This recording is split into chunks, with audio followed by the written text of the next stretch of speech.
Hello folks, we're going to go over how to do a value shift today. So presumably you've already done your value scale with your light values to dark values. You can see that mine is empty, but I'm just going to show you how to dive in with your value shift. So the value shift, as you remember, goes slowly from dark to light. You can see it's labeled here, dark values, midtones, light values. I'm going to start on the dark end.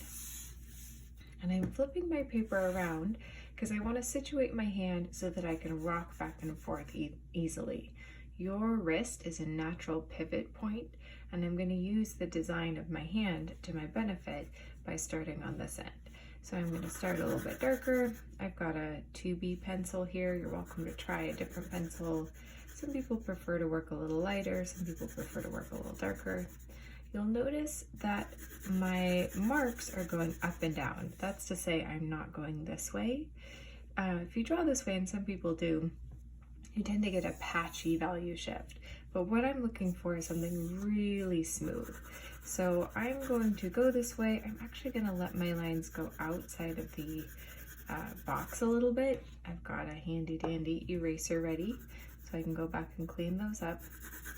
But I'm going to start on this end, and I'm just going to press down a fair amount. I'm not gouging into the table, I'm not tearing my paper, I'm not pressing that hard, but I'm pressing hard enough that I can get a nice dark value. And you might notice that sometimes I go back over it. Every layer is going to make it a little bit darker.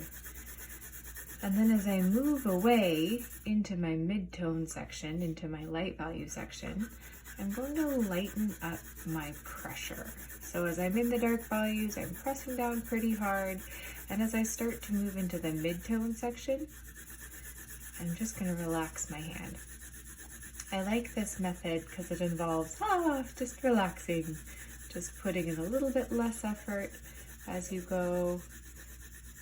Slowly. And I can check my value against your value scale, which you've already filled in. And I could say, oop, that midtone's pretty light. And maybe I want to go back and do another layer, like another coat of paint over my scale, relaxing my hand as I go along. But I'm just trying to darken all of this so that when I get to the midtone, it's not too light. All right, here we go. And then I keep relaxing my hand a little bit, lightening my pressure, and I want to get all the way to almost white. So I'm going to keep lightening my pressure as I get all the way to the light values. Okay. All right, now I'm just going to scan. I'm going to scan and I'm going to see, well, first, is this really dark? Yeah, it's pretty dark. My midtone's pretty midtone. My light value's pretty light. And I'm going to scan to see if it's a nice smooth transition. I think I did pretty good. It might be a little bit sudden here, so I might go in and give another layer. Hopefully that sounds okay in the video, not too scratchy, sorry. Sometimes it sounds weird in the audio. But I can put another coat in there if I need to make the transition even smoother.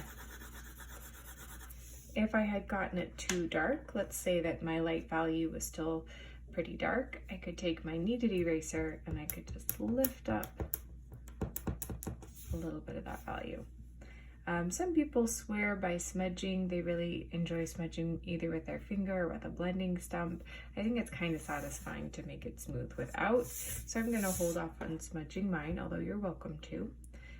Particularly if your lines look kind of scratchy, a blending tool like your finger or blending stump will really help.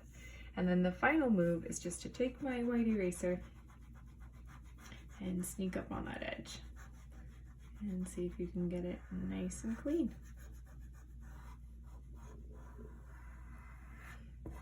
Okay.